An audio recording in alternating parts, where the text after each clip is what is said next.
Hey everybody. First of all, I really do feel like I'm cheating with these glasses, although I really do like the way they look, but they're just blue light filtering glasses. They're not actually vision correcting. Anyway, but I got an interesting message from one of my viewers that I wanted to comment on. And to the viewer in question, I cannot find your comment, so I apologize for that. I don't know what happened to it, but I seem to have. I hope I didn't delete it by mistake. I was going to read it, but I can't, so I'll just have to give you the basic gist of it all, which is that the person asked me. They said, "Well, how is it that you can be so good at music and computer programming and still have struggled with mathematics when you were in school, learning math in school?" And there's an answer to that, and that's actually a really good question. So I'm going to get into that today. First, though, I wanted to mention that I've set up a Patreon. I want to start trying to return to kind of professional YouTubing to some degree. I don't have any aspirations to be a full-time bread tuber or anything like that, but I'd like to get my channel up to about $800 to $1,000 a month, just because I already work 2 jobs and I got hit with some major expenses recently, namely that I on the same day found out that I have a lot of car repair work that I needed to get done and a lot of dental work that I needed to get done, and that's left me with some huge bills. So I'm trying to take care of that and trying to get to a point where I have some financial stability in my life. I already work 2 jobs that I love, and I'd rather not have to get a 3rd job or give up the jobs I have to go do something else. So that's where I'm at, and what I'm going to do is every month just upload a new creative endeavor, a new project video that will be like a video essay or a new song or a cover song, new composition, maybe a new story from me or something like that. So it'll be a different thing every month, just to be the Patreon supported video for the month and everything. I've had a good response to this so far, and I'm very grateful for everyone that's contributed. So thank you for that. Someone was asking if I could set up a YouTube membership option as well for people that don't do Patreon, and I'm happy to do that. So I'm going to look into that as well in the days, weeks ahead and everything. Anyway, getting back on point, so this is a good question. First of all, thank you for the compliments. To be very clear, there's a dramatic difference between what I know how to do on the guitar and what I know how to do as a computer programmer. My computer programming skills are something that I have developed on my own so that I could program my own point-and-click adventure game, which I'm currently working on. So that's one. That's what I've learned, is how to do programming, specifically as it relates to the scripting language for the engine I'm using, which is the Adventure Game Studio engine, and it's an extremely user-friendly engine. So, the difference is if somebody came to me and said, "Hey, could you come play guitar for Steely Dan?" or "Hey, could you come play guitar for Ozzy Osbourne?" or something, I'd say, "Sure, let's do it."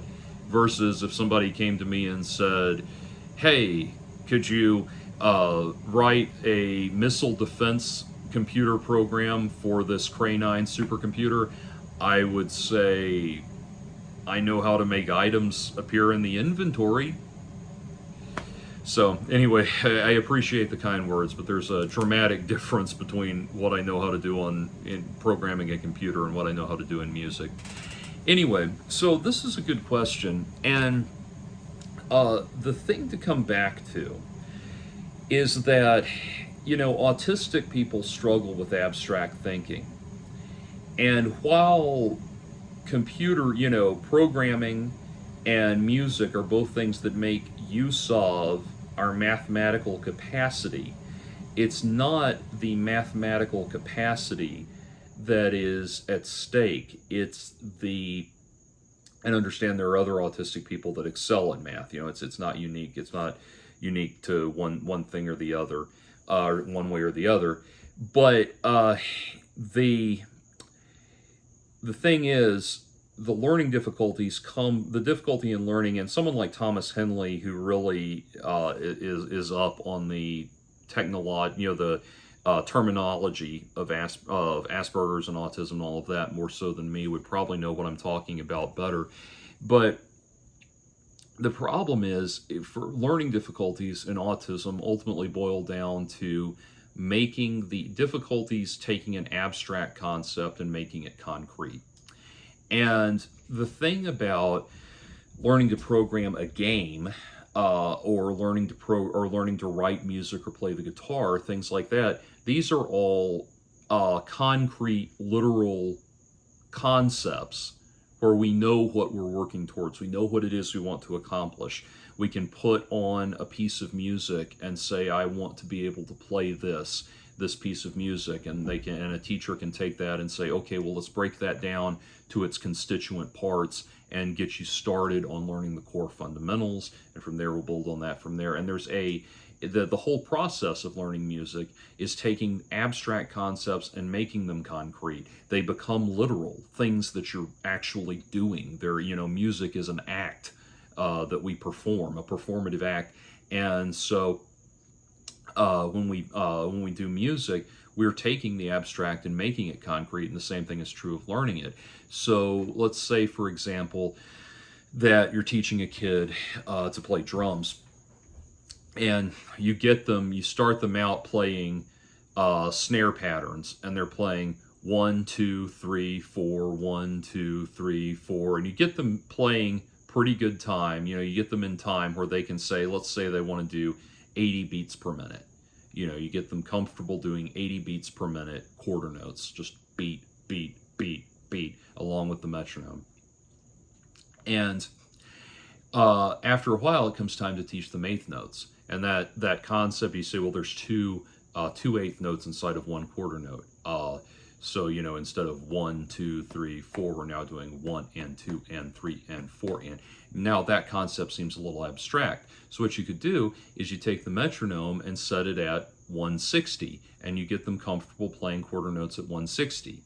And you say, okay, 160 is 2 times 80. Half of 160 is 80. So you just played eighth notes at 80 beats per minute when you played quarter notes at 60 beats per minute. So now we're going to we're going to take that beat, and what we're going to do is make the and of each one of those, what would have been the 2 and the 4 when we were in quarter notes, we're going to start making that something that you provide that's evenly distributed between the quarter notes, the 80 beats per minute quarter notes. And so you start taking that, and see, the thing is, because music is performative, to play music is to perform it. Your mind starts to invoke its natural stimulus response process. And certainly keeping time like that. Keeping time is actually about being able to feel momentum. The metaphor I like to use is, if you saw me crossing the street and a car comes flying at me and it's about to hit me, you're going to look away, instinctively look away right as it comes at me. Oh, I don't want to see that. And what is it that makes us instinctively do that right at the moment of impact? It's because we have this natural sense of how fast one thing is moving versus how fast another thing is moving, and when those two things can be anticipated to collide. We can feel when that's about to happen. Every beat that lands on time, every time you hit the beat, like here, let me pull up my metronome right quick to really drive this home. Let's see, okay.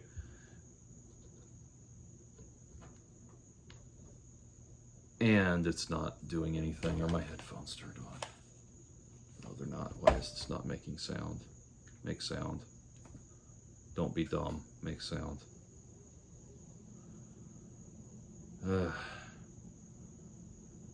Oh, my metronome's not cooperating. Blast. Anyway, well, now I have to bring myself back to what I was talking about. Anyway, yeah, so the point being, every strike of the metronome, every beat that lands is not just a noise randomly happening. It's a momentum.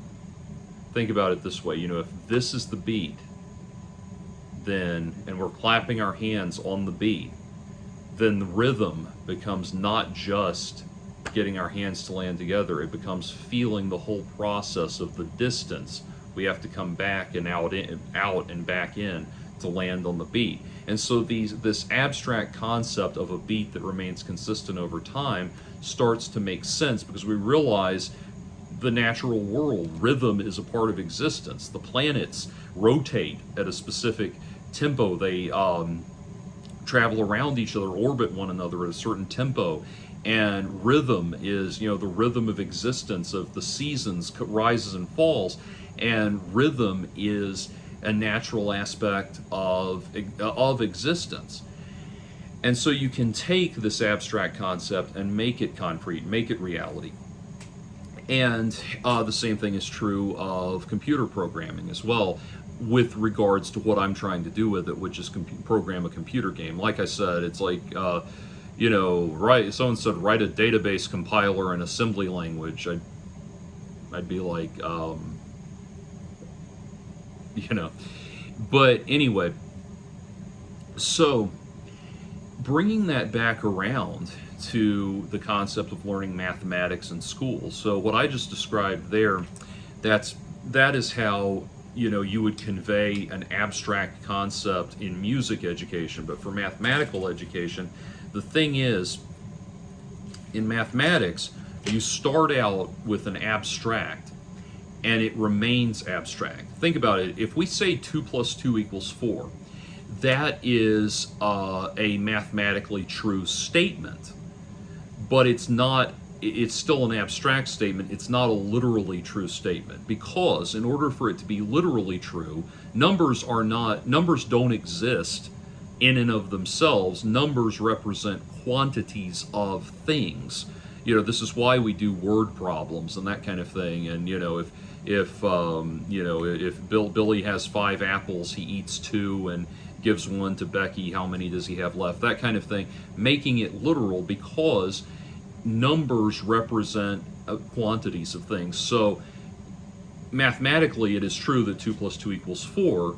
Literally speaking, if you would have to say something like, you take 2 cartons of milk and you add 2 more cartons of milk, and now you have 4 cartons of milk. It has to literally represent something. So when mathematical problems are presented, they start out abstract and remain abstract, and that's difficult to understand. So to give you an idea of something I struggled with, the first couple years, like kindergarten, first grade, math was okay. It was not a problem. It was boring, but it wasn't that difficult. In second grade, I remember it was in second grade, we had subtraction with regrouping. And you would probably, if you've done subtraction with regrouping, it's when you see something like this: 131 minus 29. Well, you cannot subtract 9 from 1 and still come out with a positive number. So what you have to do, when you learned as a child to subtract with regrouping, you probably learned something like, okay, you don't have 9.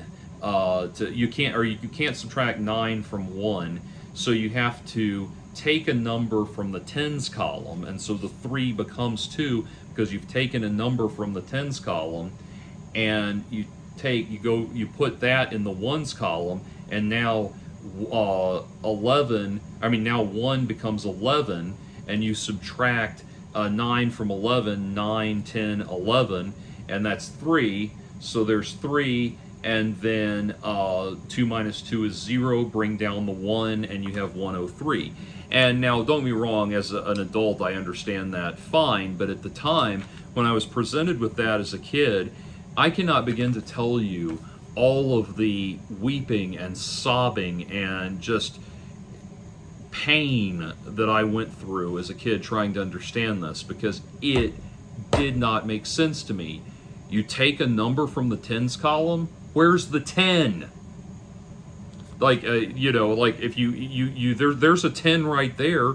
What is the tens column? In my mind, if you were talking about a column of, a column for tens or a tens column, if you said that, that's what you're talking about, because that's literally a column of tens.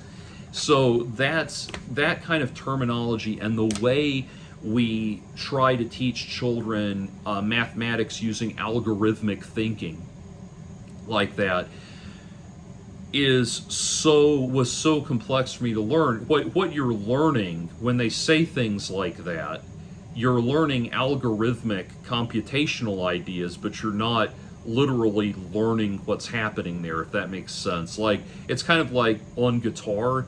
I could do a separate video on this, and I probably will, but on guitar, there's a concept for learning chords on guitar called caged, C-A-G-E-D, caged, and basically it's taking the words, the C, A, G, E, and D, those chords, and teaching you how they connect with one another across the neck. So there's the C chord, my ring finger ends on the 3rd fret, so if I bar it and put down the A chord, play it, what would be an open A chord, A, C, A, then it's hardly out of tune, but then I now have a C major chord, and that voicing my ring finger is on the 5th, so I put my index finger down on the 5th, and I form the next chord shape, which is G, and this will now be a G major chord as well, a C major chord as well, just in the G shape, and then my ring finger is on this fret, so I put my index finger down here,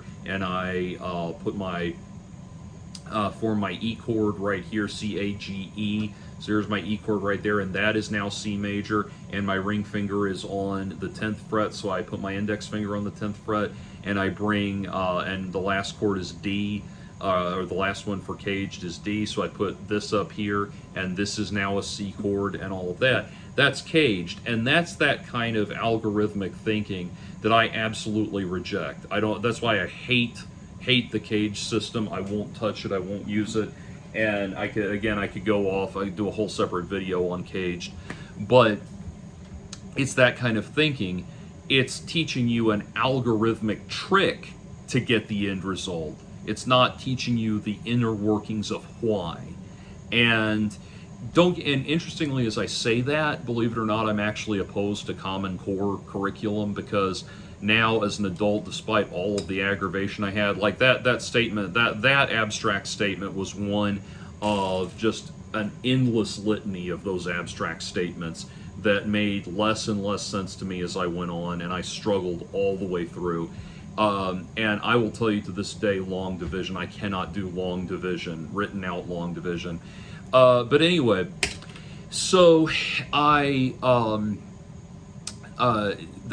struggled with that, and it was very, very difficult for me. So when in my mind, that said, I am opposed to Common Core, because I think Common Core is even more, once you've actually learned to do math, even in an algorithmical context like that, Common Core is even more batshit than what we already do. So there's got to be a better way. There's got to be a third option people haven't thought of yet. But anyway, so I was trying to think about, what would be a good analogy for how nonsensical mathematics as they're taught in school. And by the way, that is compacted by the fact that all of those difficulties, all those confusions, what happens is I would be sitting there in class, and I listen to everything the teacher says, and then I look around, and everybody around me takes out their pens and paper and starts solving the problems the way they were just represented, they were just explained to them, and I don't understand what just happened. Like, there was knowledge, there was a how-to that everybody else picked up on that I did not pick up on, that made no sense to me whatsoever. And and so, there's that. And what happens is, the public education system being what it is, hopefully we've gotten better on this in the 22 years since I graduated from high school. But, two things further impede your progress. One is that if you express a lack of understanding in class, you can only do that so many times before the kids start snickering at you and insulting you, and then they can say horrible things to you or do horrible things, and the only thing the teacher's going to do is say that student's name with a little stank on it, and that sort of thing. And there's that aspect of it, and then there's the aspect with the teachers where the teachers just kind of assume, well, I explained it correctly, and if you didn't understand it, if you're having difficulty with it, it's because you're choosing to be difficult, and that sort of thing. So there's those further compacted problems like that are further compacted by the fact that I excelled in things like literature and history and stuff like that. And so people, naturally thought, well, it can't be a learning disability, you're just being an asshole, things like that.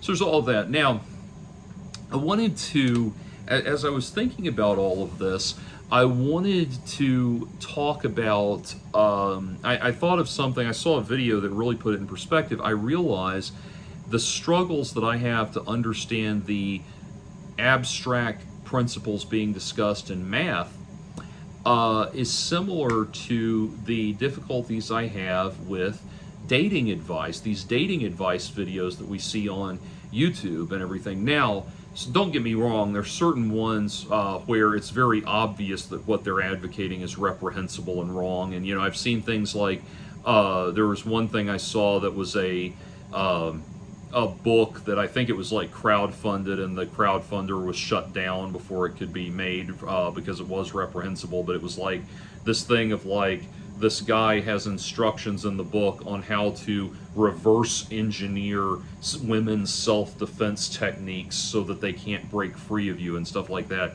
Well, that's completely reprehensible, and there's no ambiguity about how horrible it is.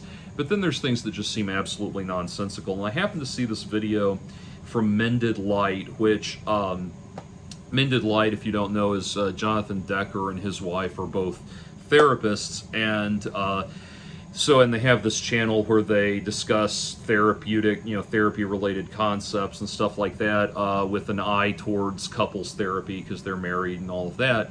I know who Jonathan Decker is because he's on a more popular YouTube channel called Cinema Therapy. I almost said Cinema Sins.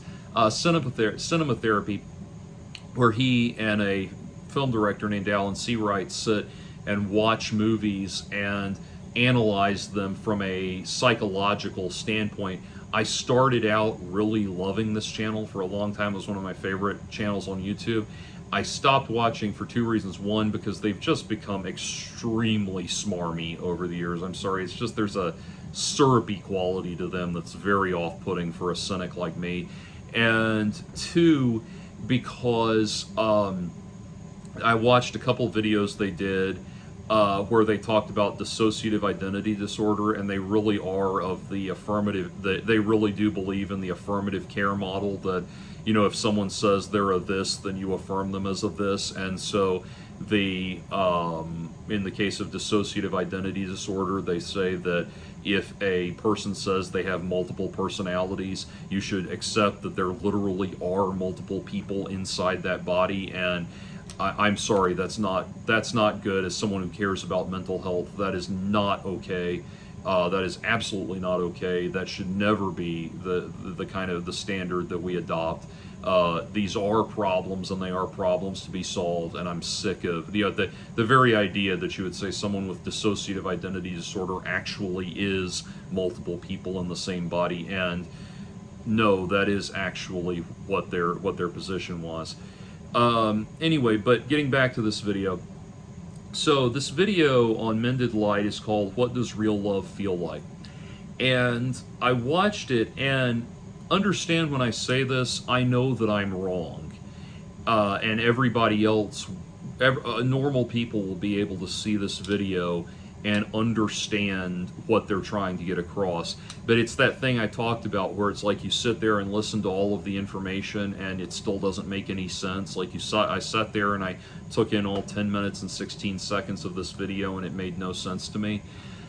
At best, what it means, what I think all of this means is that what the video they made, they described, it's like, okay, when you go into a relationship, relationships are not about your needs. You take your needs off of the table and you accept that you are responsible for your own needs. And you have to be complete and self-sufficient outside of the relationship. You have to not need the relationship to do anything for you personally. Rather, you enter the relationship so that you can devote yourself to the other person's needs.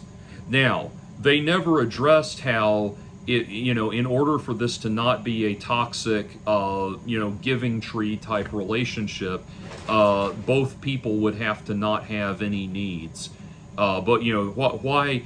How are two people that are completely self-sufficient and don't need one another supposed to devote themselves to each other's needs? And everything that I thought what love was supposed to feel like and supposed to be, they clarified that's not love. That's attraction and affection and all of these other things. And yet it's not love. It's not truly love. And it's so bizarre to me because I like so many people watched the very appealing human relationships that are depicted in romance movies and love stories and romance movies and literature and erotica and even pornography and all of the full gamut of positive human interactions and relations in the romantic sexual realm and all of that. And I saw that and heard all of these beautiful songs that have been written and pieces of music and all that, and I heard all this stuff and I said, yes, I will have some of that. And the whole rest of the world said, oh, that's not what love actually is. I mean, it's what Love Actually the movie is, but that's not what love actually is in reality. No, none of that is actually love. Love is this, all of that, no, that was not love. Love is this other thing, this nonsensical thing, where you commit yourself to doing extremely giving things to the other person while expecting nothing in return, because if you do, then it starts to become a transactional relationship, and it's okay to want things in the relationship. It's okay to want the other person to do things for you or to tend to your needs in the relationship. You can want that, you just can't expect it. Meanwhile, they should be able to expect the other person, them to be able to rely on you to deal with their needs and all this. And like I said, I know I'm getting it wrong, but I watched that whole thing and it made no fucking sense. And that's the frustration. And that's down to a lot of the frustration that I feel, because it's like, look, yeah, I'm lonely in this regard.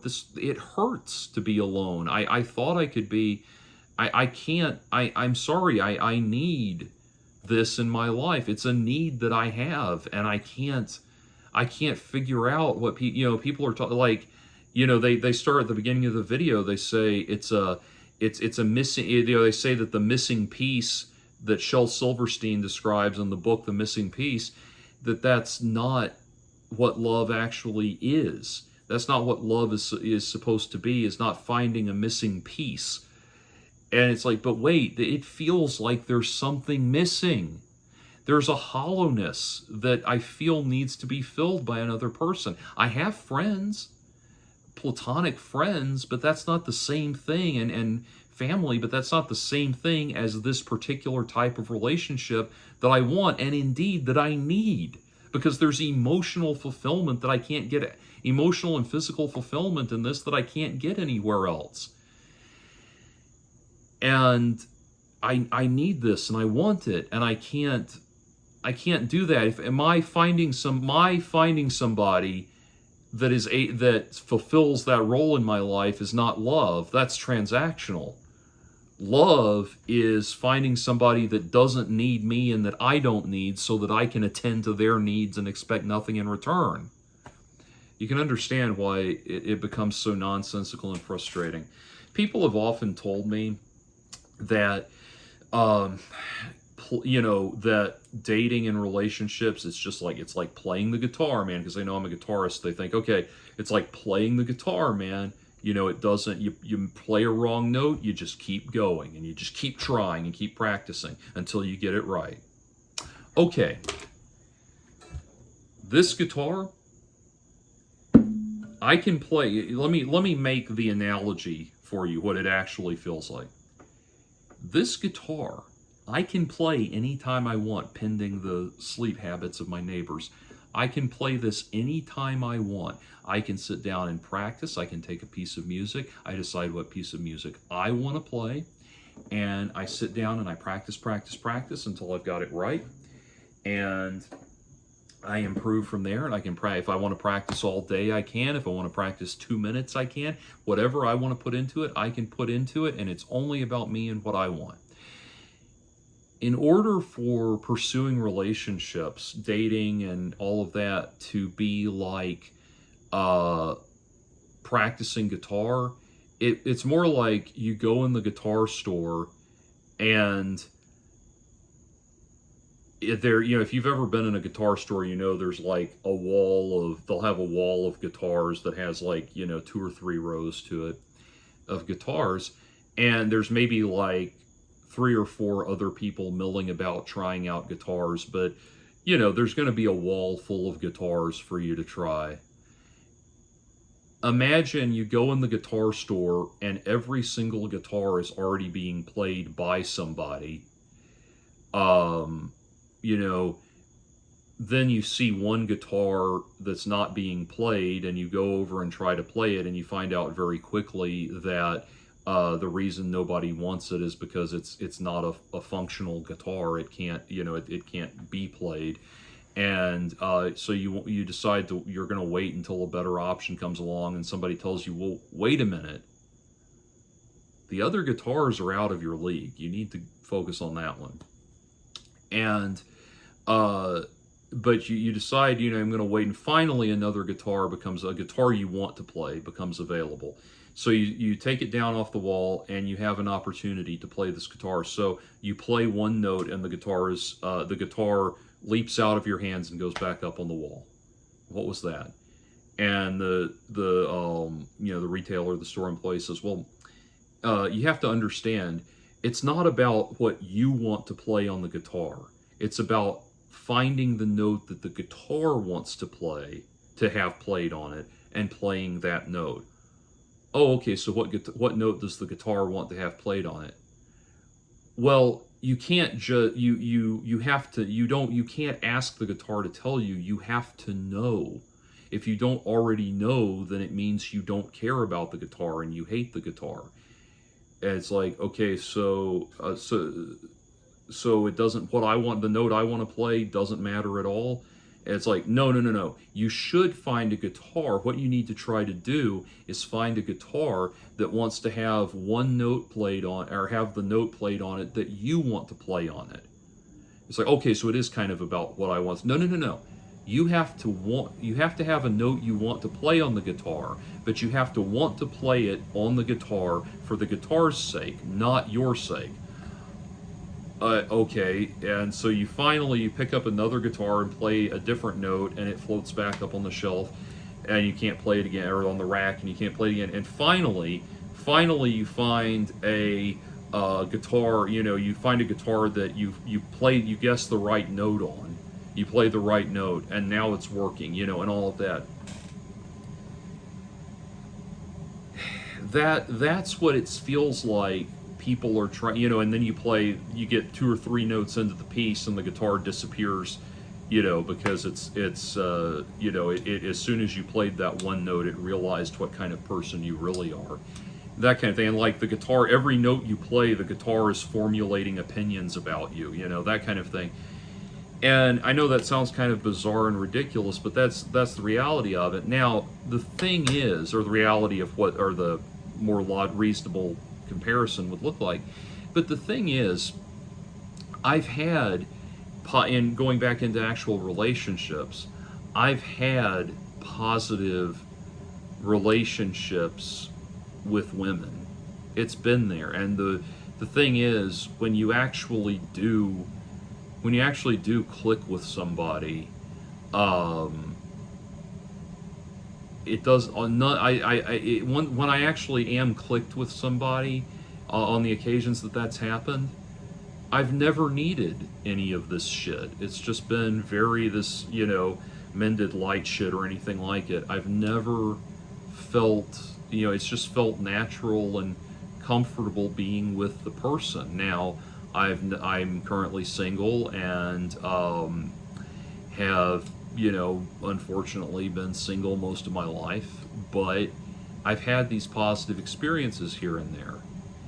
And once in a while, one of them will come along, and I can remind myself that I'm not obligated to view things this way.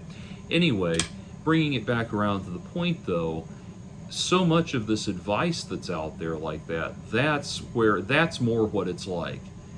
Things that start out abstract and remain abstract, and I can't comprehend them well enough to to bring them into a concrete, literal form. That's more what it's like. And so hopefully that answers your question. And it just it works out that way. It's not so much that you need to be good at math to learn music and computer programming. It's more like music and computer programming, at least for me, are things that make learning math easier, if that makes sense. It's more the opposite. So hopefully that answers the question. Peace.